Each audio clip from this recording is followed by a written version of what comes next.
Buenos días a todos, bienvenidos a otra sesión del Seminario de Matemáticas Aplicadas. Hoy nos acompaña el doctor Salvador Venegas. El doctor Salvador es un científico emprendedor y consultor mexicano. Es doctor en física y maestro en ciencias por la Universidad de Oxford, así como maestro en administración e ingeniero en sistemas electrónicos por el Tecnológico de Monterrey. En 2008 hizo una estancia postdoctoral en calidad de profesor visitante en la Universidad de Harvard. Actualmente el doctor es profesor investigador en el Tecnológico de Monterrey, instituto en el que dirige el Grupo de Procesamiento Cuántico de la Información. Además es fundador e investigador principal del Grupo Global de Investigación de un Conventional Computer Lab. El doctor Salvador fundó el cómputo cuántico en México y es una autoridad mundial en computación cuántica. Y hoy nos va a dar una plática que tiene como título Computación cuántica de la investigación científica al mercado de alta tecnología. Adelante, doctor. Muchísimas gracias. Muy buenas tardes a todos, todas y todos. Ahorita de compartir pantalla para que vayamos viendo la información. Espérenme. Aquí está. Ok,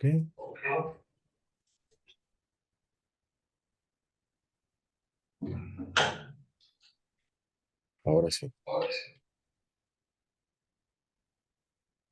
Pues bien, de lo que de lo que voy a hablar hoy, gracias por el tiempo que me otorgan, ¿no? Muy agradecido. Es sobre computación cuántica. Intentaré dar un bosquejo que inicia histórico, que inicia en la mera fundación del cómputo cuántico, las ideas que provocaron la creación de esta disciplina, y de ahí cómo se ha ido transformando hasta convertirse en un área tanto de investigación científica muy sólida, ya con resultados eh, no solo promisorios, sino algunos sólidos, ¿no? Que ya muestran claramente algunas de las ventajas del cómputo cuántico y la tecnología cuántica en general. También en la conversión de esta disciplina en un mercado que representa ya una cantidad sustancial de dinero, pero lo más importante de esto es lo que está por venir. La madurez tecnológica de la computación cuántica, de las diferentes áreas del ecosistema cuántico, van a permitir crear, como fue en su momento con la computación digital, las redes, las comunicaciones, mercados de trabajo de beneficio para la humanidad en general, para nosotros en particular en México, en la medida en la que sepamos identificar y aprovechar las oportunidades que este mercado con otros, ¿no? Emergentes también de tecnología, nos ofrecen. Bueno, pues mi nombre es Salvador Elías Venegas Andraca. Aquí están mis datos de contacto. Espérame tantito.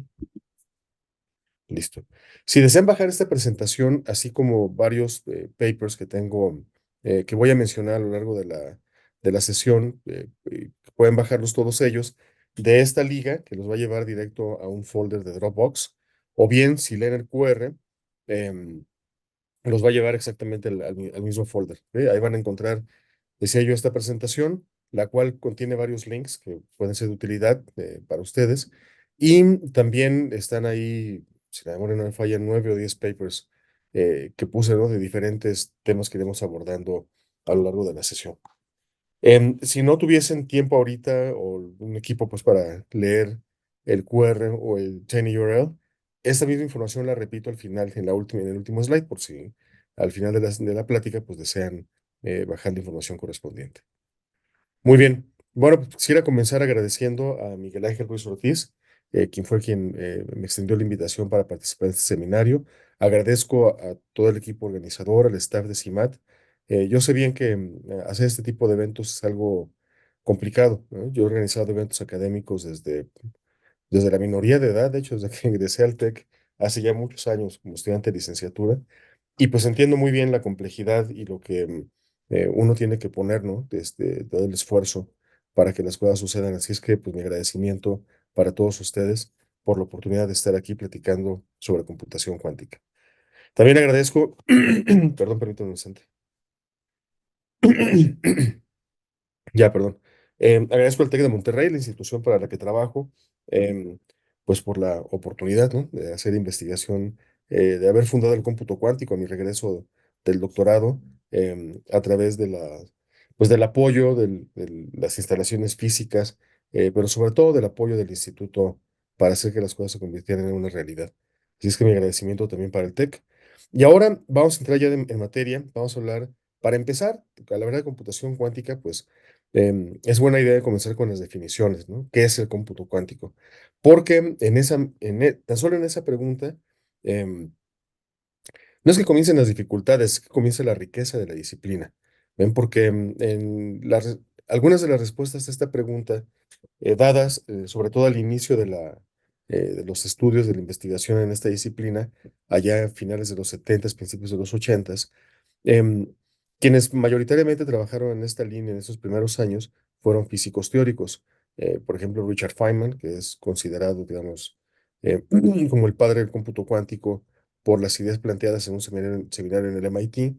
Antes de él, el trabajo de varios físicos, como ustedes lo entienden perfecto por ser también científicos. La ciencia es algo, no, los resultados científicos, ¿no? Los sorprendentes, los disruptivos, no salen de la nada, pareciera que salen de la nada, pero en realidad no es así, son una serie de ideas que van armándose en una cadena hasta llegar a un punto en el que, boom, ¿no? Sale alguna idea eh, muy importante de este cúmulo de pensamientos y de ideas que les preceden. El caso del cómputo cuántico tiene como antecedente el trabajo realizado en varias partes del mundo, particularmente en el laboratorio Watson de IBM en Nueva York, em, sobre las preguntas, bueno, ahí y en el MIT, en ambos lugares, sobre las preguntas que tenían que ver con la física del cómputo, ¿no? No nada más pensar en el cómputo como una disciplina auxiliar de la física, sino como una herramienta o como un medio para conocer más sobre la naturaleza, ¿no? Sobre la estructura fundacional de la física, por una parte, y por la otra, las implicaciones, ¿no? Que las teorías físicas tienen en nuestra capacidad para construir computadoras y en responder una pregunta que vamos a abordar en unos minutos, que es cuáles son los límites y capacidades fundamentales de las computadoras, qué es lo que podemos y no podemos calcular, qué es lo que podemos y no podemos computar, esto es resolver a través de un algoritmo y por qué. Entonces, eso es, digamos, algunas de las respuestas que hay a esta pregunta de qué es el cómputo cuántico. La respuesta que a mí más me gusta por ser un ingeniero en computación, un computólogo, dedicado a pensar en algoritmos y en máquinas, es esta que pongo aquí. El cómputo cuántico es un campo multidisciplinario concentrado en el desarrollo de computadoras y algoritmos. Esto es de hardware y de software, ambos basados en las propiedades de la mecánica, en las propiedades mecánico-cuántica de la naturaleza. ¿Ven? Y eso pues nos lleva a hacernos dos preguntas más. La primera de ellas, ¿qué es la física cuántica?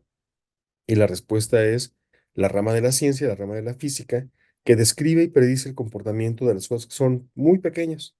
¿Como qué tan pequeñas? Pues como del 10 a la menos 10 metros, más pequeñas aún, ¿no? O sea, escala atómica y subatómica. También hacia arriba también se puede observar que hay fenómenos cuánticos en la materia, por ejemplo, en sistemas de nanómetros, inclusive de 10 a la menos 8 metros, hay algunos fenómenos que son cuánticos, ¿no? Entonces, la transición del mundo de la física clásica, ¿no? De la física a la que nosotros estamos acostumbrados, al mundo de la cuántica, que tiene comportamientos muy distintos, tiene estructuras matemáticas muy distintas de las que describen el mundo a la dimensión en la que nosotros vivimos. Esa transición no es de tajo, sino más bien es como gradual, ¿no? Así, pues, como curvita. Em, y bueno, pues el punto es que conforme se va disminuyendo la magnitud, se va incrementando la cantidad de fenómenos, de características, de efectos, cuya descripción y explicación y predicción se encuentra en lo que conocemos como física cuántica y mecánica cuántica. Eso es la primera parte o la primera respuesta, ¿no? La segunda, que es la teoría de la computación o la ciencia computacional teórica, es una rama de las matemáticas. No nació así, pero así ha sido durante décadas. Es una rama de las matemáticas, particularmente de las matemáticas discretas, que se divide en tres campos: la teoría de la computabilidad, la teoría de autómatas, la teoría de la complejidad y eso es la complejidad computacional. Y esas tres subdisciplinas intentan responder desde distintos ángulos la pregunta que tengo ahí. ¿Cuáles son las capacidades y límites fundamentales de las computadoras? ¿No? Así es que, bueno, pues ese es, digamos, el marco teórico de la estructura fundacional de la computación cuántica. Y como les decía, pues esta disciplina comenzó a finales de los 70, principios de los 80, y al paso del tiempo, con los resultados tanto teóricos como experimentales que fueron dando mucha solidez al área, también algunos científicos, entre ellos un servidor, comenzamos a buscar usos del cómputo cuántico en otras disciplinas. Vean, entonces, como resultado de ello, pues hay ya trabajo hecho de algoritmos cuánticos, por ejemplo, en el área de inteligencia artificial, de aprendizaje computacional en particular, geometría computacional, procesamiento de imágenes, que es una disciplina que cofundé durante mis estudios de doctorado. De forma independiente, yo llevé a cabo un trabajo para, em, básicamente para describir cómo podríamos procesar información visual, o sea, imágenes o video, usando sistemas cuánticos. A la par, unos colegas en Estados Unidos trabajaron también en ese tema sin que un grupo supiera del otro, y al final pues publicamos los resultados en conferencias y después en revistas. Así es que bueno, así es como ha ido evolucionando la cosa, ¿no? Que en ese sentido pues el cómputo cuántico sigue un camino tradicional, ¿ven? Las disciplinas científicas cuando se vuelven sólidas comienzan a buscar cómo llegar a otras áreas y pues se da este fenómeno, ¿no? En caso del cómputo cuántico, construir ideas combinadas o dentro del marco de otras disciplinas ha llevado a crear ya un mercado de tecnología emergente que representa bastante dinero, ¿no? Son ya el mercado del cómputo cuántico y de la tecnología cuántica en general está evaluado en varios miles de millones de dólares. Hay inversionistas, por ejemplo, como los que están aquí, Break of Capital y Quantum Value Investments. Hay compañías globales, compañías de tamaño mundial, como Microsoft, Google, IBM, Amazon, D-Wave y Quantinuum. Em, la mayoría de ellas, de hecho, productoras de computadoras cuánticas. También hay compañías que van de lo pequeño a lo grande, por ejemplo, en un lugar preponderante, Sandbox IQ, que es muy probablemente la compañía que más éxito ha tenido en el desarrollo de algoritmos cuánticos combinados con inteligencia artificial y machine learning. Em, los trabajos, por ejemplo, de la empresa en esa línea, también en la línea de ciberseguridad, son pues realmente notables de llamar la atención, así es que de ahí la mención. Y otras organizaciones como OneQubit, Rigetti, Quantum South, que es hasta donde yo tengo conocimiento, es la única compañía en América Latina, ellos son uruguayos, em, que ha logrado construir algoritmos cuánticos y ponerlos en el mercado mundial. Xanadu, Zapata, StrangeWorks y muchas otras. El mundo del cómputo cuántico hoy por hoy, en la parte empresarial, es de mucha efervescencia, tanto de organizaciones grandes, como se acaba de mencionar, como de startups. Em, y bueno, pues el camino que sigue la disciplina es también en ese sentido lo que es esperable en cualquier mercado emergente. Ven, hay muchas startups que comienzan a llenar los huecos de la cadena de distribución, las cadenas de suministro, de las cadenas de valor, de una estructura compleja como es el cómputo cuántico. em, y entonces pues, lo que va pasando es que algunas compañías que nacieron al inicio de este mercado, ¿no? Pues continúan, otras desaparecen, otras más van llegando y en fin, ¿no? Así es como se va construyendo este ecosistema con altas, con bajas y madurando en su conjunto hacia la definición de productos y servicios de alto valor agregado. ¿Ven? En ese camino también es muy importante mencionar el apoyo de los gobiernos. No existe en ninguna parte del mundo y en ningún momento de la historia de la humanidad ha habido desarrollos científicos de gran escala en los que no participe dinero externo, ¿no? Que antaño podrían haber sido los mecenas y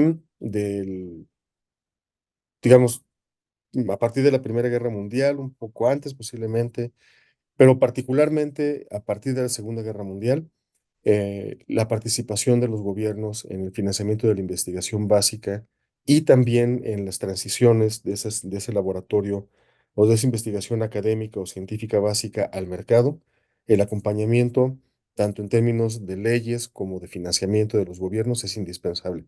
Y por eso es que vemos que en el mundo del cómputo cuántico y de la tecnología cuántica en general, pues hay una participación activa muy importante de la Unión Europea, el Reino Unido, Estados Unidos, Canadá, Japón, China, Australia y otros países más. En América Latina, ese es un tema que voy a abordar un poco adelante, pero que se ha mencionado una vez. La madurez de los gobiernos y de las sociedades respecto de la participación y co-construcción del mercado de tecnología cuántica se refleja, entre otras cosas, en la creación de iniciativas nacionales de tecnología cuántica. Por ejemplo, en el caso del Reino Unido, em, hay una inversión sustancial, público-privada, en investigación en comunicaciones cuánticas. Entonces, si la memoria no me falla, son em, eh, 3 o 4 hubs que se han construido en el Reino Unido, se han formado con universidades, con centros de investigación, etcétera, que se dedican a diferentes partes, ¿no?, de la cadena total de valor de la creación de sistemas de comunicación cuántica, redes, ¿no?, con protocolos seguros, etcétera. Y ese trabajo es financiado en muy buena medida con dinero público, ¿no?, con dinero de los contribuyentes. Lo mismo sucede en Estados Unidos. Hay, por ejemplo, recuerdo bien que en la era, en los tiempos pues, de la presidencia de Donald Trump, el el gobierno estadounidense, el Congreso en particular, emitió un acta en la que, palabras más, palabras menos, no voy a citar lo que recuerdo, dice al inicio, el objetivo de esta acta, de este documento, es proveer pues de los insumos necesarios, particularmente de la inversión requerida para, y eso sí es literal, em, es una cita literal, para mantener, para preservar la supremacía de los Estados Unidos de América en el mundo del desarrollo de la tecnología cuántica. Entonces, eso habla claramente de la vocación de un gobierno, de la vocación de un Estado, perdón, a través de diferentes gobiernos, ¿no?, en el caso particular del que estoy hablando, el presidente Trump, para hacer que una nación haga uso de la tecnología, de la ciencia de avanzada para construir nuevos mercados. Bien, entonces, en esa lógica, pues participan varios gobiernos y todos los actores que acabo de mencionar conforman el ecosistema de tecnología cuántica, que hoy, les decía ya, vale varios, pues sí, ya son muchos miles de millones de dólares, pero sobre todo lo más, digamos, promisorio, ¿no? Lo más excitante de todo esto es lo que está por venir. Voy a tocar algunos de esos temas en los siguientes slides.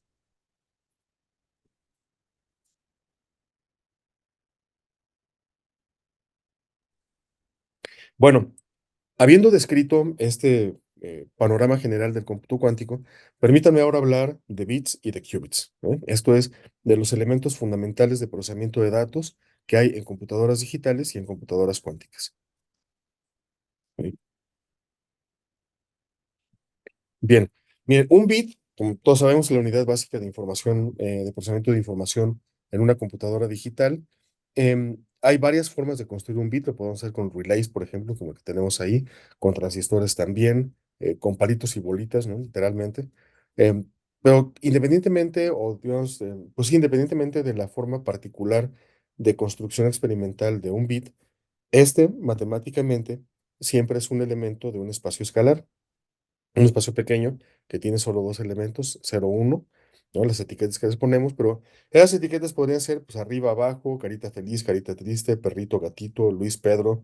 Lo que importa es que son dos etiquetas que se refieren a cada una de ellas a un estado del sistema físico que excluye al otro estado físico, ¿no? Entonces, prendido o apagado, arriba o abajo, triste o feliz, son estados mutuamente excluyentes del sistema con el que vamos a implantar, a construir un bit, ¿ok? Y siempre es, como decía yo, un elemento de un espacio escalar. Subrayar que es un elemento de un espacio escalar es importante porque los qubits, que es la forma corta de decir quantum bit, son vectores, ¿no? Son vectores que viven en un espacio complejo. Aquí quisiera hacer la siguiente aclaración. Espérenme un tantito. Miren ustedes. Pues para las compañeras y compañeros presentes que no, bueno, quienes vayan a ver el video después, ¿no? Porque entiendo que lo van a subir a la página del CIMAT. em, este, Quienes no estén adentrados en el mundo de la mecánica cuántica, muy probablemente no han visto esta notación que tenemos aquí, pero es muy fácil de entender. Esto, por supuesto, es un vector, ¿ok? Entonces, escribir un vector con esta notación en mecánica cuántica y en consecuencia en cómputo cuántico, lo hacemos con esta simbología. Esta simbología, el palito vertical y el símbolo que se parece al mayor que recibe el nombre de ket y forma parte de una notación creada por Paul Dirac, físico inglés ganador del premio Nobel por sus trabajos fundacionales en mecánica cuántica, em, que creó precisamente para poder hacer cálculos complejos. Recuerden, estamos hablando de principios del siglo XX, en la época en la que no había computadores para hacer cálculos, todavía había que aventarse la mano. Entonces, Dirac piensa en una forma de escribir mecánica cuántica que permita acelerar los cálculos que hay que hacer. Llega con esta idea el uso de Ketch, otra cosa que se llama Brass, y juntos conforman la notación de Dirac que empleamos de manera estándar en mecánica cuántica y en consecuencia en computación cuántica. Y con base pues, en esa explicación, podemos decir que un qubit es un vector bidimensional donde P y Q son elementos de una base, de un espacio vectorial de dos dimensiones, complejo, definido sobre el conjunto de los números complejos. El nombre formal de este espacio, como seguramente varios de ustedes saben, es espacio de Hilbert. ¿Ok? Sucede que los espacios de Hilbert tienen propiedades que no forzosamente usamos todas ellas en la construcción de muchos algoritmos cuánticos. Entonces, para efectos de esta plática, em, podemos decir que este término de espacio de Hilbert equivale al espacio vectorial complejo de dos dimensiones definido sobre el campo de los números complejos. ¿Ok? Y entonces, bueno, pues esta es la definición de un qubit. Como podemos ver aquí, pues hay una riqueza matemática en parámetros no existente en el mundo de la computación digital. Y pues una de las ideas básicas del cómputo cuántico es aprovechar las características, los parámetros que encontramos en esta descripción del elemento fundamental de procesamiento de datos en una computadora cuántica, pues para buscar cómo hacer mejores algoritmos, ¿no? El término mejor aquí es pues bastante abierto, ¿no? Típicamente el término mejor significa más eficiente, esto es más rápido, em, aunque podría significar también consumir menos energía en un momento dado, en fin, ¿no? Hay varias formas de definir la métrica con la que diríamos que un algoritmo es mejor que otro, pero típicamente, como les decía yo, y así van a encontrar la gran mayoría de los papers y libros, lo que buscamos es tener algoritmos más rápidos usando computadoras cuánticas que sus contrapartes, ¿no? Que sus primos digitales. Ahora que ya sabemos que es un qubit, vamos a hablar rápidamente de qué son los algoritmos cuánticos. Miren ustedes, les voy a proponer esta. Hay varias formas de escribir un algoritmo cuántico, igual que hay varias formas de escribir un algoritmo digital. ¿Ven? Podemos utilizar, por ejemplo, con un algoritmo digital, una descripción del algoritmo en máquinas de Turing. Podemos escribir también ese algoritmo en algún lenguaje que puede ir desde el lenguaje máquina lenguaje ensamblador o bien lenguajes más estructurados, más cercanos a la forma de hablar de los humanos, como C, C++. Bueno, cualquiera que sea el significado de eso, ¿no? Porque así como que uno diga que en la calle uno va encontrando gente hablando en C, pues no, ¿verdad? Pero sí, pues utiliza palabras, estructuras que son más cercanas al lenguaje cotidiano. Entonces hay muchas formas de escribir algoritmos en computadoras digitales. En particular, está esta forma que es utilizar compuertas. ¿Ven? Un resultado muy importante de la teoría computacional es que un algoritmo que yo puedo escribir, por ejemplo, en una máquina de Turing, o que también podría escribir ese mismo algoritmo en Python, por ejemplo, o en C++, ese mismo algoritmo también, o ese problema también lo voy a poder resolver empleando circuitos donde tengo muchos ORs y muchos NOTs, o muchas ANDs y muchos NOTs, o varias combinaciones que pueda haber de compuertas, ¿no? Claro, la compuerta, o sea, el circuito total, pues puede quedar como del tamaño del Estadio Azteca o algo así, ¿no? Es un circuito gigantesco. Pero aquí el punto más bien es saber que en principio se puede. Esto es que las plataformas de circuitos como estas, ¿no? Con compuertas, así como muchos lenguajes de programación y otros constructos, perdón, teóricos como las máquinas de Turing, son equivalentes en términos de computabilidad. Esto es que el conjunto de problemas para los cuales podemos crear algoritmos y correrlos sobre estas máquinas es el mismo. ¿Ven? Entonces, ¿cómo funciona un circuito digital? Pues es básicamente un conjunto de compuertas que van transformando la información que inicialmente ponemos en estas variables, que son variables binarias, tienen 0 o 1 para empezar, y conforme va fluyendo la información de izquierda a derecha, y en ese mismo sentido, digamos, fluye el tiempo, ¿no? Entiéndase intuitivamente, ¿no? Porque bien decía, si la memoria no me falla, era Aristóteles, si me preguntan qué es el tiempo, no sé, y si no me preguntan, sí sé, ¿no? El tiempo fluye en ese sentido intuitivo, ¿no? Que tenemos los humanos de cómo transcurre el tiempo, pues transcurre a la par del viaje de la información. Y entonces, conforme va pasando la información sobre los cables, esta se va transformando dependiendo de las compuertas por las que tienen que pasar los bits, ¿ok? En el caso de las computadoras cuánticas pasa algo similar. La información también viaja de un lado de izquierda a derecha.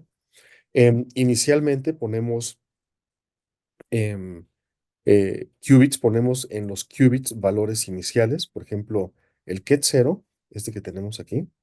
Si lo quisiera escribir como un vector columna, se escribiría de la siguiente manera. Es el vector columna que tiene entradas 1, 0. El ket 1 es el vector columna que tiene entradas 0, 1. ¿Ven? Este, y en sí, así los qubits siempre se escriben como, o siempre se pueden escribir, es una convención realmente adoptada mundialmente, se pueden escribir como, y se escriben como vectores columna. Ahora, dependiendo de los valores específicos que le damos a las entradas de estos vectores, pues será eh, las condiciones iniciales de operación del circuito cuántico. Darle valores específicos a estas entradas en el argot empleado en la disciplina, se dice que preparamos un qubit. Entonces, estos dos están preparados con ciertos valores y la información cuántica, o sea, los sistemas físicos que fueron preparados con los valores dados aquí, viajan a través, por ejemplo, de una fibra óptica, ¿ok? Y entonces, pues en algún momento entran a compuertas cuánticas, ¿no? Y al final tenemos una expresión matemática de todos los vectores que están involucrados en el cálculo, y este simbolito significa medir. Esto es extraer información del conjunto de qubits para conocer el resultado del algoritmo. ¿Ven?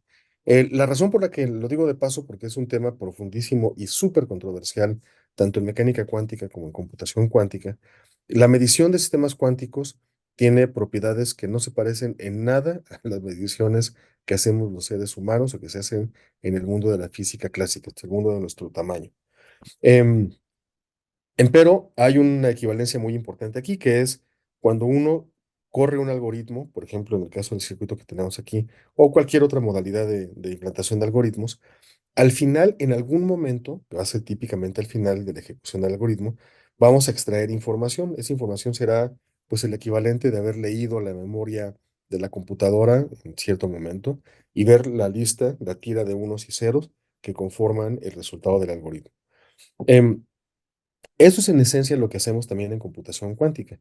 Lo que pasa es que las propiedades y las metodologías empleadas para extraer información de un sistema cuántico difieren de las empleadas en computación digital y en muchos otros sistemas clásicos, ¿ok? Pero al final medimos y extraemos información.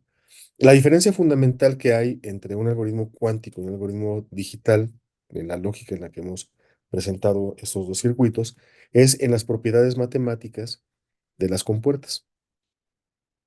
¿Ven?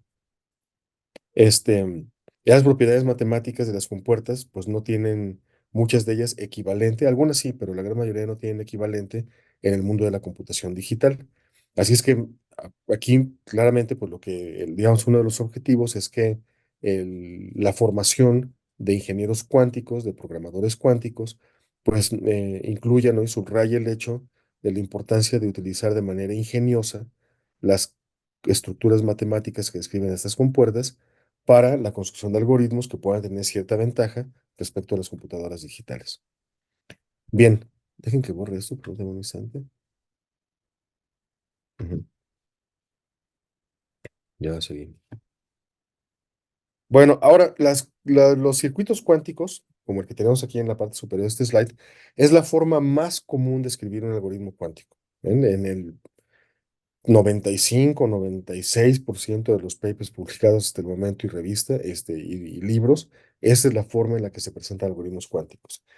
Claramente tiene que haber una evolución en el área, ¿ven? Porque el trabajar con algoritmos cuánticos a nivel de circuito, pues es equivalente a estar haciendo circuitos digitales, de algoritmos, perdón, con circuitos digitales. Entonces, por ejemplo, ¿quién en su sano juicio haría un manejador de bases de datos con ANDs y con ORs? Y la respuesta, y con NOTs, la respuesta es nadie, ¿no?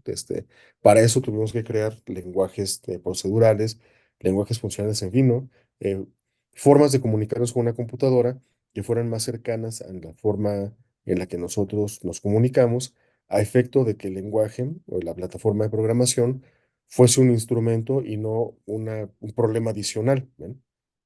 En el caso del cómputo cuántico, que es una disciplina muy joven, vamos a ver en unos momentos un slide donde vienen algunos de los padres del cómputo cuántico y vamos a ver que en ese slide la gran mayoría de quienes están ahí siguen vivos y no nada más siguen vivos, sino los que siguen trabajando en el área. Entonces es una disciplina muy nueva, la cual invirtió la primera parte de su vida en la construcción de los fundamentos teóricos y experimentales que permitiera construir computadoras cuánticas, pensar en cómo hacerlo y lo que estamos haciendo ahora es, en varios grupos de investigación, es construir los elementos que nos permitan hacer uso de las computadoras cuánticas actuales y las que vendrán en el futuro, empleando herramientas de comunicación y de programación más sofisticadas, ¿no? Como fue el camino que siguieron las computadoras digitales. Pues bueno, eso es en esencia lo que les quería decir sobre computadoras, sobre programación de computadoras cuánticas desde el modelo de circuito. Hay otras formas de escribir algoritmos, por ejemplo, esta que es bien importante en el área, que es escribir algoritmos cuánticos con base en esta ecuación que seguramente muchos de ustedes reconocen, es la ecuación de Schrödinger. El modelo de circuito, el anterior que les acabo de mostrar, tiene una estructura que es muy cercana, digamos, en su lógica, en su intuición, em, más bien en su lógica y comportamiento, a la intuición que tiene un computólogo, un ingeniero en computación, técnico computacional como yo, sobre cómo se espera que se comporte un circuito, ¿no? Conforme va pasando la información, em, podemos ir midiendo el tiempo en pasos discretos. ¿Eh? Podemos medir el tiempo en tiempo cero, tiempo uno, tiempo dos, y así nos vamos, que sería, grosso modo, el equivalente de tener una computadora como la que estamos empleando ahorita para transmitir, y el reloj de la máquina enviando pulsos. Chic, chic, chic, chic, chic. ¿Para qué? Pues para coordinar básicamente los impulsos eléctricos del CPU y todo lo que estamos haciendo con la máquina. Entonces, esta forma de construir algoritmos cuánticos es muy cercana a la formación de un ingeniero en computación, pero no es la única forma de construir computadoras. Así como en la lógica de la física clásica, tampoco son las computadoras digitales la única forma de construir computadoras. Hay otras, ¿no? Lo que pasa es que las computadoras digitales son el mejor, digamos, uno de los mejores escenarios en términos de su poder teórico y la capacidad de construir máquinas a gran escala. Bueno, esta otra forma de construir algoritmos cuánticos sobre la base de la ecuación de Schrödinger es una metodología mucho más cercana a la formación de un físico. ¿No? Los computólogos, dependiendo de la orientación particular de la carrera, puede ser que llevemos o no ecuaciones diferenciales. ¿No? Este, y típicamente si las llevamos son ordinarias. Las parciales, difícilmente, ¿no? Digamos como parte de la currícula obligatoria de la carrera. Puede ser con materias opcionales, pero eso es a diferencia de los físicos que tienen una formación en este tipo de matemáticas pues muy sólida. Entonces, esta forma de escribir algoritmos cuánticos es mucho más cercana a la forma en la que piensa un físico. Y eso es bien interesante del área, ¿ven? La complejidad y la suma, la riqueza de las distintas formas de acercarse a la solución de problemas mediante el uso de computadoras. En el caso de la ecuación de Schrödinger, los programas consisten en construir lo que en física se llama un Hamiltoniano, o sea, el operador que describe cómo funciona un sistema cuántico en particular bajo la dinámica de la ecuación de Schrödinger. Las máquinas, por ejemplo, un tipo de máquinas existentes en el mercado que utilizan una versión restringida, una versión digamos, ligeramente distinta de esta, pero también la ecuación de Schrödinger, es la compañía D-Wave. D-Wave tiene sus computadoras, funcionan sobre la base de una metodología que se llama Quantum Annealing, temple cuántico sería la traducción en español, Y en esencia, la matemática que describe el temple cuántico es la ecuación de Schrödinger, o con ciertas, digamos, adecuaciones. ¿Vale? Entonces, esta no es únicamente una forma que se nos ocurre que podemos emplear para hacer computación, sino que efectivamente es utilizada en el hardware que hay hoy disponible en el mercado para correr algoritmos cuánticos. Borro esto. Una tercera forma de escribir algoritmos cuánticos es esta que tenemos aquí, que se llama algoritmos cuánticos variacionales. En esencia, los algoritmos cuánticos variacionales son la respuesta, una de las respuestas que em, la comunidad científica ha dado al uso de computadoras cuánticas así como están hoy. Entonces, para entender ese enunciado, permítanme decirles rápidamente, la tecnología cuántica, este, la tecnología de computadoras cuánticas tiene una madurez, grosso modo, una madurez similar em, a la de los mainframes de finales de los 60, principios de los 70. Las máquinas que hoy tenemos, las computadoras cuánticas que hoy tenemos, son máquinas que ya pueden procesar información empleando sistemas cuánticos, particularmente superconductores, por ejemplo. Pero esas máquinas tienen todavía varias, bueno, diríamos, ¿no? Eufemísticamente, varias áreas de mejora, ¿no? O oportunidades de mejora. Por ejemplo, en la creación de sistemas de corrección de errores, en hacer las máquinas robustas y su procesamiento cuasi o invariante, o cuasi invariante, respecto de cambios de la temperatura, por ejemplo. Todo físico sabe que cambios de temperatura tienen típicamente un impacto en el sistema que estamos estudiando y las computadoras no son una excepción. Em, pero ese es el hardware que tenemos hoy, ¿ven? Es un hardware que es grandote, es costoso, es como los mainframes de los 60, principios de los 70, pero lo importante de esto es que ya los tenemos, ¿ven? En el 2008, por ejemplo, cuando me fui al postdoctorado a Harvard, apenas salía la primera computadora cuántica de D-Wave. En el doctorado no había computadoras cuánticas, no existían, ¿no? Lo que yo hice, por ejemplo, fue desarrollar programas que corriendo sobre un clúster podían, pues digamos, generar resultados más allá de 1, 2 o 3 qubits para un algoritmo cuántico. Pero la llegada de computadoras cuánticas, digamos, por inicial que sea su tecnología, es una gran noticia, ¿no? Porque eso quiere decir que ya las tenemos, que en principio, ¿no? La tecnología ya la podemos utilizar y ahora lo que hay que hacer es construir el círculo virtuoso que, por ejemplo, llevó de la creación de los mainframes a la creación de las PCs y a toda la tecnología que hoy tenemos, ¿no? Ese proceso de las computadoras digitales, que también habría que replicarse para beneficio de la humanidad en computadoras cuánticas, es una combinación de capacidades científico-tecnológicas y de la premiación que el mercado da para la creación de este tipo de sistemas. ¿Ven? En los inicios de la era computacional había diferentes tecnologías para construir transistores y en consecuencia diferentes tecnologías para construir circuitos integrados.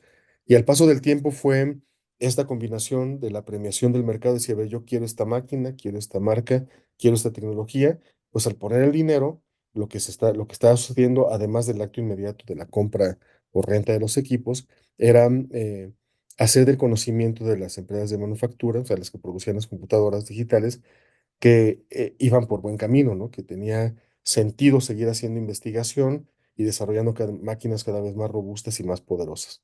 En ese proceso de círculo virtuoso en computadoras cuánticas inició ya hace algunos años.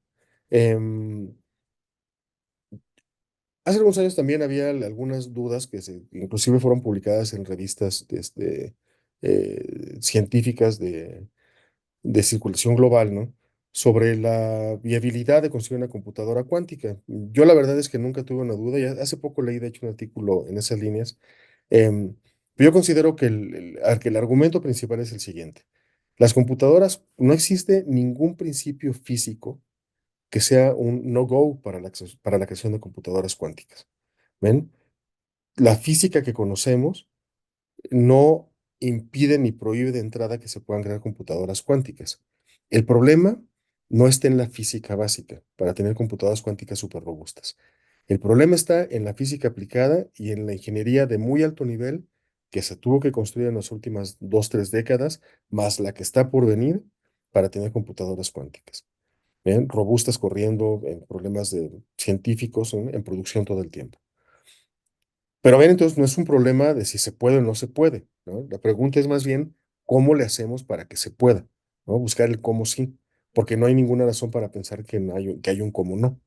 Así es que parte de la respuesta de usemos las máquinas que hoy tenemos para intentar resolver problemas interesantes y démosle entonces una señal muy clara al mercado, a las compañías productoras de computadoras cuánticas, que es sigan investigando, sigan trabajando, invirtiendo recursos, ¿verdad? Que nosotros queremos usar esa tecnología. Parte de esa respuesta de la creación de ese círculo virtuoso son los algoritmos cuánticos variacionales.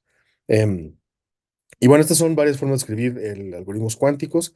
Aquí en este slide les presento varias plataformas, tanto de programación como de simulación de algoritmos cuánticos, producidos por varias organizaciones, IBM, Microsoft y Wave. En particular, les he de decir, estas librerías de Penny Lane para Quantum Machine Learning son una maravilla, ¿no? Realmente lo son. Entonces, pues hay ya también eh, una cantidad abundante de plataformas con las que podamos probar ideas, simular algoritmos cuánticos en computadoras digitales o correr algoritmos cuánticos en computadoras cuánticas, como es el caso de la plataforma de IBM y de D-Wave. Em,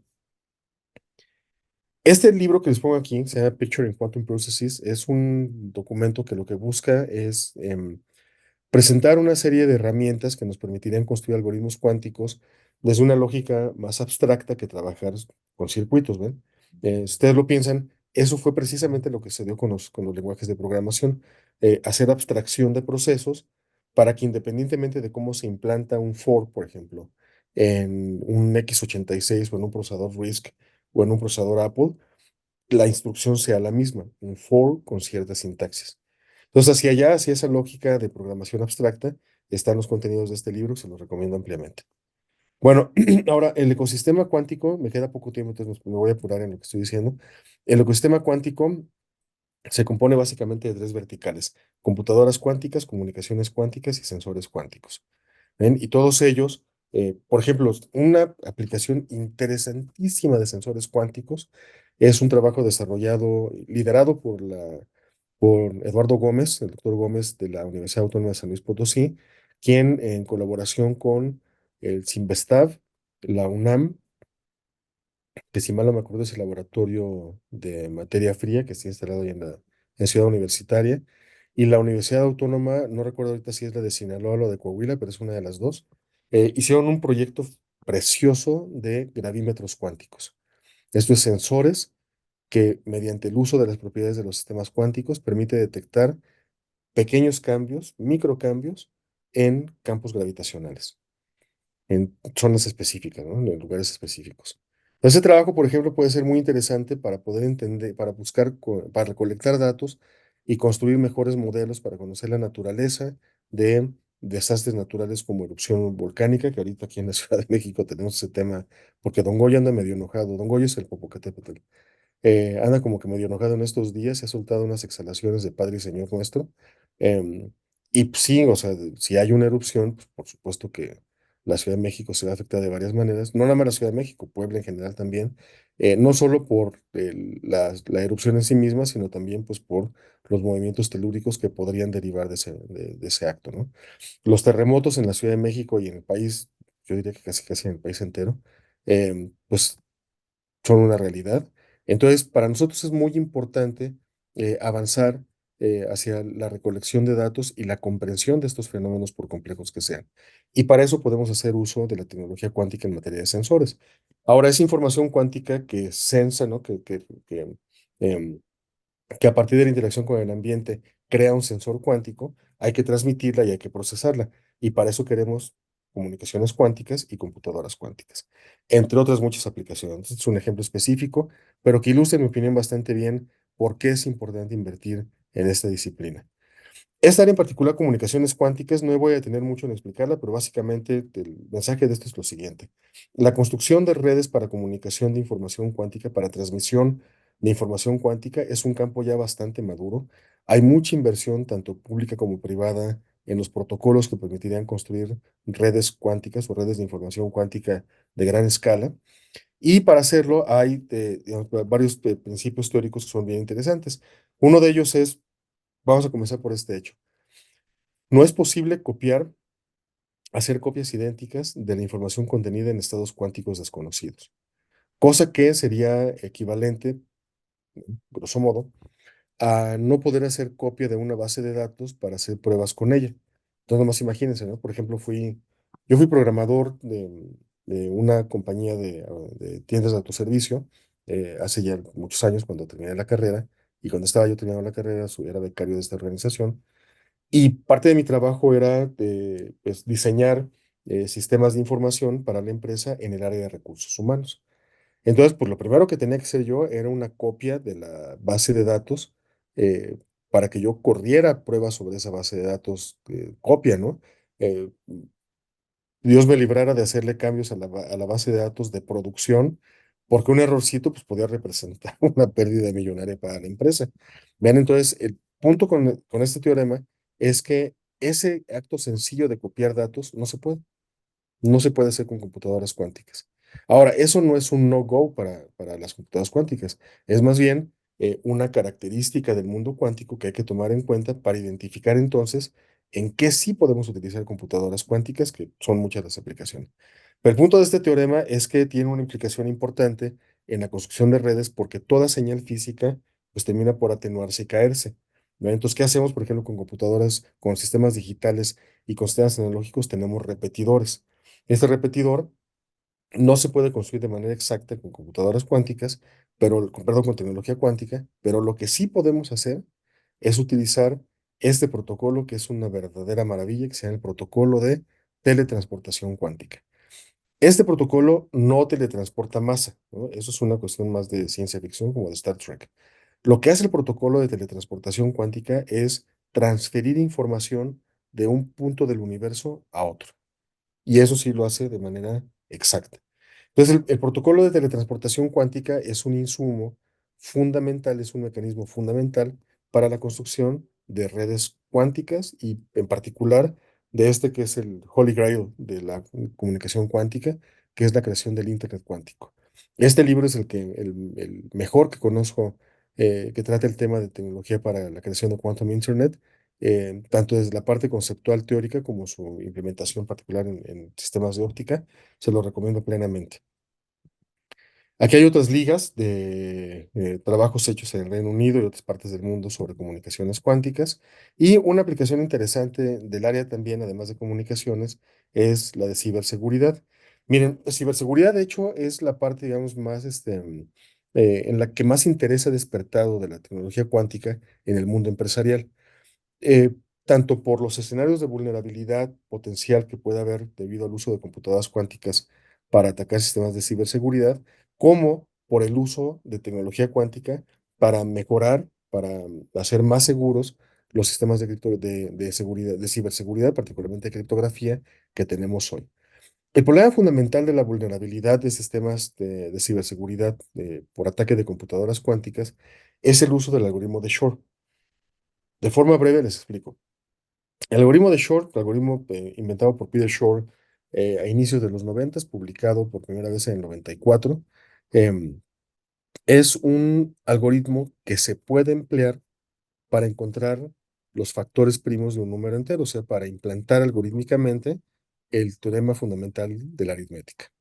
Ahora bien, en el mundo digital, nadie sabe cómo, no existe un algoritmo, no es que no pueda existir, no sabemos si puede existir o no, pero lo que sí sabemos es que hasta el momento nadie ha publicado un algoritmo que permita factorizar un número entero en sus primos correspondientes en poco tiempo, ¿eh? No existe un algoritmo eficiente capaz de hacer eso.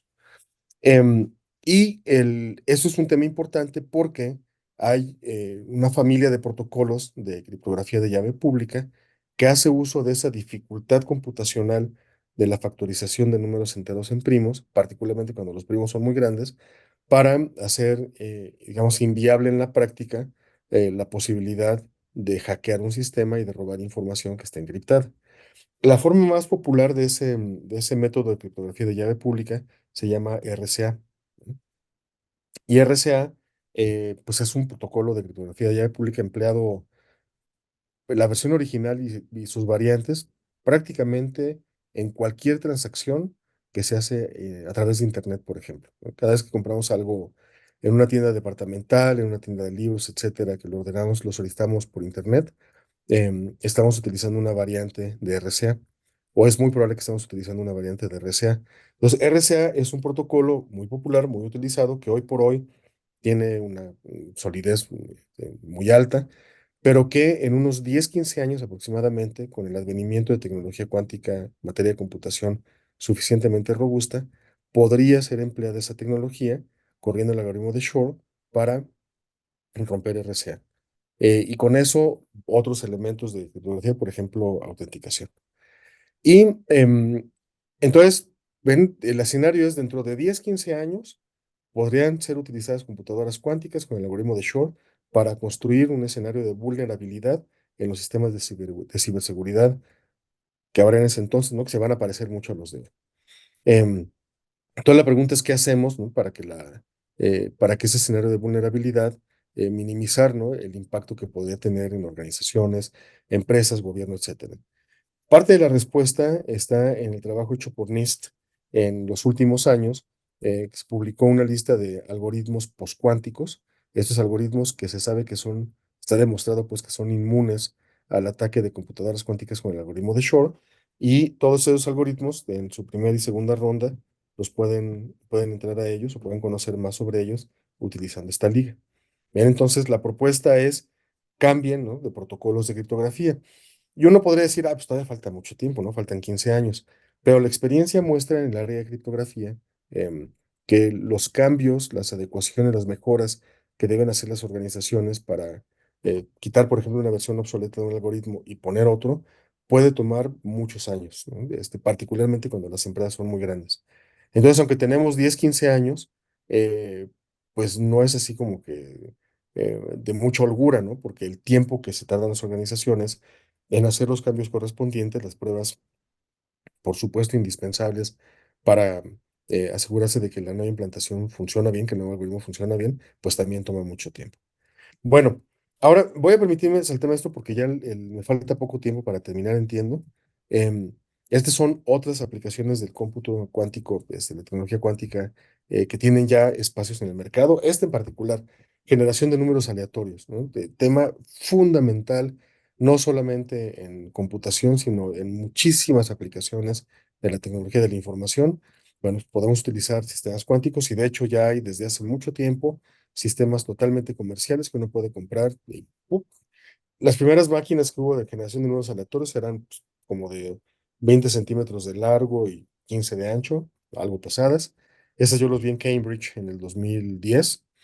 Después de producidos por la compañía ID Quantic, al paso del tiempo, toda esa tecnología se miniaturizó y se convirtió en un USB que por 450 euros, la máquina anterior creo que costaba 10.000 euros, por 450 euros puede uno conectar en su computadora. Y después vinieron chips, que de hecho hay, no recuerdo el nombre no recuerdo la marca de los celulares, que en combinación con ID Quantic tienen ya chips cuánticos para generación de números aleatorios. Lo pueden consultar en la página de ID Quantic, pero el punto es que es una tecnología que ya se emplea hoy en teléfonos celulares. Vean entonces el mundo de la tecnología cuántica para procesamiento y transmisión de datos, aunque pareciera que está así muy en el horizonte, ¿no? Que todavía es un tema exótico pues así como de geeks, como un servidor, ¿no? Que hablan en unos y ceros o en vector. Pues no, o sea, sí es cierto que eso es la disciplina, ¿no? Pero también es cierto que existe ya una derrama económica y un uso muy interesante en términos de desarrollo económico y de creación de bienestar con tecnología cuántica. Bien, salto esto, nada más quisiera hacer yo mención de los trabajos que hacemos rápidamente en mi grupo de investigación. Em, pero antes de eso, esta es la gráfica que les quería mostrar. Todos ellos son fundadores del cómputo cuántico en primera y segunda generación. Aquí está Peter Shor, el hombre del que les hablaba del algoritmo de Shor. Y todos ellos, excepto Richard Feynman, siguen vivitos, coleando y trabajando en el área. Bien, entonces eso les da una buena idea de lo nueva que es la disciplina y de lo mucho que hay por hacer.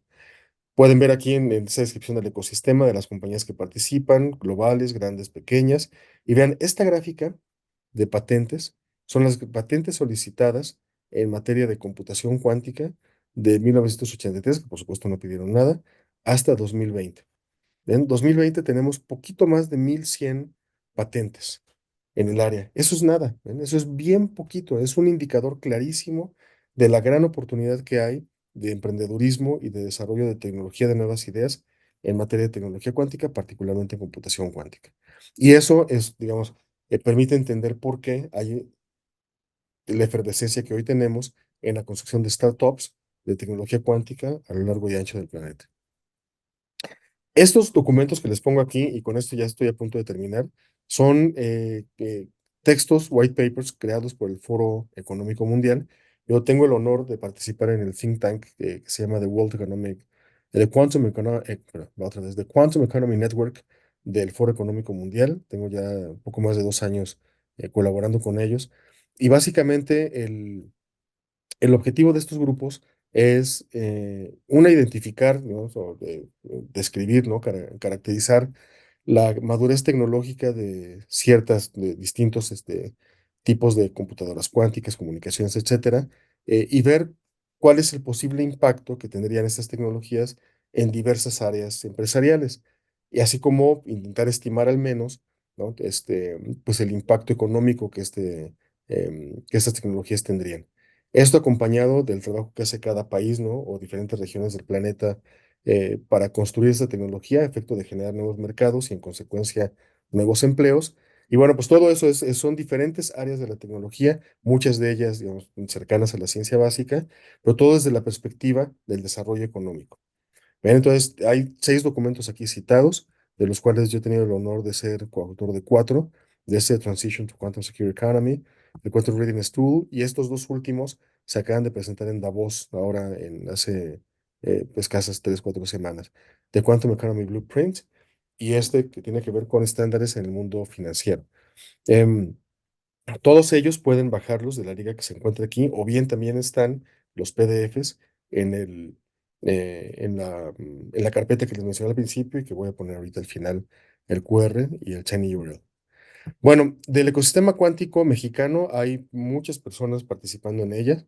Algunos son una lista selecta de personas que tengo el honor de conocer y organizaciones que trabajan en esta área, la que se encuentra aquí. Em, y en este documento, que se llama Iniciativa Mexicana en Tecnologías Cuánticas, que se creó em, en los tiempos del doctor Eduardo Gómez como presidente de la División de Información Cuántica de la Sociedad Mexicana de Física, prácticamente todos los que hacemos de computación, tecnología cuántica, comunicación, etcétera, formamos parte de la DICU, que es el acrónimo que empleamos, em, División de Información Cuántica de la Sociedad Mexicana de Física. Em, entonces, lo que Eduardo pensó con Pablo Barbieris, perdón, y otros colegas, fue en invitar a los colegas, ¿no? A los compañeros de la DICU, a presentar los trabajos que estábamos haciendo, trabajos de carácter regional o de carácter nacional, dependiendo pues de lo que estaba haciendo cada uno, y ponerlos todos en un solo documento. Entonces, el resultado de ese esfuerzo lo van a encontrar en este PDF, cuya liga van a encontrar aquí. Es un documento, la verdad, tengo el honor de tener a uno de mis proyectos ahí, en materia de desarrollo de algoritmos cuánticos para análisis de información biológica. Y yo en verdad pienso que leer ese documento es súper ilustrativo para todos, para mostrar no solamente que en México hacemos no solamente investigación científica de vanguardia, que la hacemos, ¿eh? Es poca porque el financiamiento es poco, porque las condiciones del país pues no son las que hay en otros lugares, pero hacemos nuestro mejor esfuerzo, todos los que participamos en el ecosistema, por hacer las cosas bien. Y además de ello, estamos pensando en cómo construir la tecnología que puede tener impacto benéfico en la sociedad, ¿no? En su más amplia expresión. Eso primero lo van a encontrar aquí, así es que con toda libertad, por favor, léanlo y cualquier pregunta estoy para servirles. Mi grupo de investigación, ahora sí ya con esto termino, trabajamos en varias cosas, fundamos el cómputo cuántico en México hace ya, como un poquito más de 20 años. Em, Estas son algunas de las publicaciones insignia, perdón, que hemos tenido a lo largo del tiempo. Em, este es un grupo de Facebook que pueden unirse si lo desean. Se llama así, Quantum Information Science and Technology in Latin America. Escribimos en todos los idiomas, bueno, en los idiomas principales más bien, que se hablan en la región, español, inglés, francés, portugués, sobre todo en español es lo que es todo el mundo. Y pues tocamos varios temas, desde la parte tecnológica, avisos, en fin, ¿no? Entonces, con todo gusto, bienvenidos si desean participar en esta comunidad. También aquí hay un curso de introducción con la computación cuántica que grabé en 2017. El objetivo era proveer una formación básica, al mismo tiempo que rigurosa, en español para quien se deje, ¿no? Para quien quiera aprender computación cuántica. Aquí no hay requerimiento de haber estudiado nada, ni hacerlo. Digo, el curso sí tiene un requerimiento mínimo que es haber cursado la preparatoria y haber tomado el curso de cálculo que se imparte en área uno o área 2, ¿no? El modelo tradicional de prepa que yo estudié. em, o sea, un curso introductorio de cálculo diferencial integral. Y la razón no es tanto que se vayan a utilizar de manera rigurosa las nociones del límite, derivada e integral en el curso de computación cuántica, sino más bien es la madurez que acompaña a alguien que ya tuvo una primera exposición a ideas, ¿no? de matemática pues, universitaria, ¿no? Como el cálculo. Es eso, pero ahí está el curso, con todo gusto pueden verlo en el canal de YouTube de un servidor, en la página de mi grupo de investigación, el World Quantum Day, que ya viene de nuevo el 14 de abril. Y de las conclusiones que podríamos sacar, tengo dos. Una de ellas es esta. La Timex Sinclair que está aquí es la primera computadora que programé en mi vida, tenía yo 9 años. Y la que está aquí al lado es uno de los primeros procesadores cuánticos de D-Wave. Entre una y otra tecnología pasaron un poquito más de 30 años. Esto es en menos de la mitad de la vida promedio de una persona en esta era. em, Tuve el privilegio de trabajar con la tecnología incipiente de dos revoluciones. Para quienes en la audiencia estén presentes, quienes vean este video después y sean jóvenes, pues sepan ustedes que les va a tocar vivir esto y más, ¿no? Y más rápido. ¿Por qué? Pues porque la humanidad somos así, ¿no? No tenemos límite en el sentido de nuestra curiosidad, nuestro deseo de crecer. Y entonces, pues vendrán más revoluciones tecnológicas, más ideas, ¿no? Al paso del tiempo, que algunas de ellas habremos de enfrentar a todavía quienes somos de mi generación, ¿no?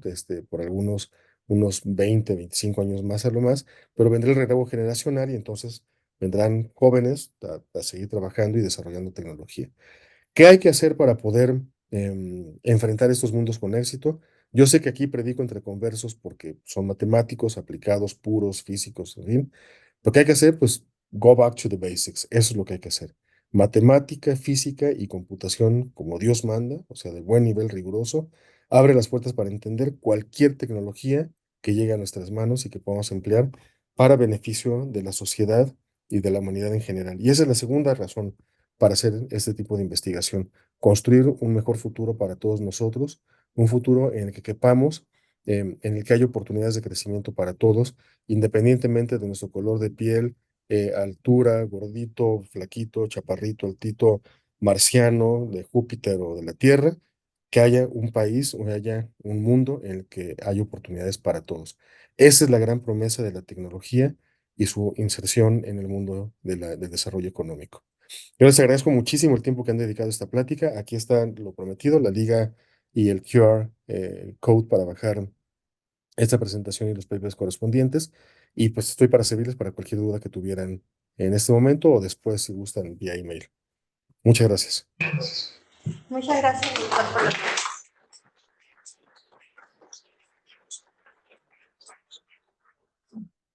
¿Alguna pregunta? Este, Hola, profe, soy Miguel. Eh, bueno, tengo entendido que los algoritmos variacionales cuánticos son circuitos parametrizados, Ujú, que después optimizamos para que cierta función de costo que depende de los resultados del circuito se minimicen. ujú. Pero ¿qué ventajas tiene eso de...? Por ejemplo, eso es muy parecido a una red neuronal, no sé qué ventajas tiene un algoritmo variacional cuántico y qué aplicaciones tienen esos tipos de algoritmos. Gracias por la pregunta. Sí, efectivamente, perdón. Sí, efectivamente, los algoritmos variacionales cuánticos. De hecho, yo creo que una forma muy fácil de entender cómo funciona es a partir de la teoría del control, ¿no? En la teoría del control tenemos una cosa que llamamos la pista, que es básicamente la descripción matemática del sistema que deseamos mejorar, optimizar, controlar. Y entonces a este sistema lo hacemos funcionar con cierto input, ¿no? Una señal eléctrica, por ejemplo. Pero el comportamiento de esta planta, pues no forzosamente es el que nos gustaría, ¿no? Va a ser el que va a ser, que corresponda a la física del sistema.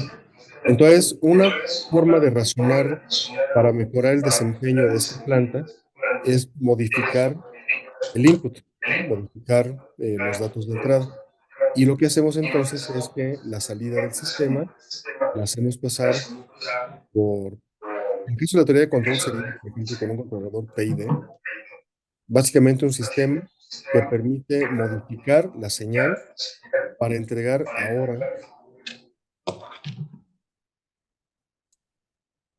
ahora al sistema una nueva señal y con la esperanza de que el proceso iterativo permita tener convergencia hacia el comportamiento óptimo de la planta. ¿Ok? Entonces, si sustituimos la planta por un algoritmo cuántico y sustituimos al controlador PID por un sistema de machine learning, tenemos básicamente un algoritmo cuántico variacional. Efectivamente, lo que vamos a variar son los parámetros, las compuertas que tenemos en el algoritmo cuántico para buscar que el algoritmo haga lo que tiene que hacer de manera robusta. ¿Cuál es la razón por la cual el algoritmo no se comportaría como se espera que se comporte desde un inicio, ¿no? Uno puede decir, "Ay, pues, si yo corro un algoritmo construido en Python, en máquina, o en la máquina del instituto, ¿no? O en donde sea, pues el comportamiento debería ser el mismo. Y efectivamente es el mismo porque la tecnología sobre la que corremos el algoritmo es robusta, ¿no? Pero en el caso de las computadoras cuánticas, todavía no lo son.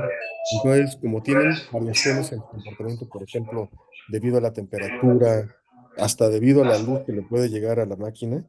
Entonces, lo que hacemos es utilizar un sistema de control, un sistema de retroalimentación, para modificar los parámetros del algoritmo con la esperanza de que éste converja hacia un resultado que sea más cercano a la solución que el que habría si no tuviésemos el sistema de retroalimentación. Aplicaciones de esto, pues hay varias. Por ejemplo, en, en el área médica, ¿no? Desarrollo de nuevos fármacos, más bien, estudio de nuevas moléculas. En el área de finanzas también sé que se ha aplicado, o sea, se han construido algoritmos cuánticos variacionales. Y en fin, no, eso es un área, pues bastante, digamos, atractiva, porque permite hacer uso, eh, pues, digamos, amplio, ¿no? Del hardware que hay disponible en la actualidad. Y aplicaciones pues, son en varias líneas, particularmente las que acabo de mencionar. Esa sería mi respuesta. ¿Alguien tiene otra pregunta? Hay una aquí en el chat. Me Sí, interesó el tema de generación de números aleatorios. ¿En qué línea de investigación y grupo de trabajo podría integrarse un estadístico actualmente? vale, estoy leyendo. Estaba leyendo otro que está ahí también. En, en el área de números aleatorios, yo creo que un grupo que sería interesante hablar con ellos y ver cómo, encontrar el cómo si no para colaborar con ellos, es el grupo de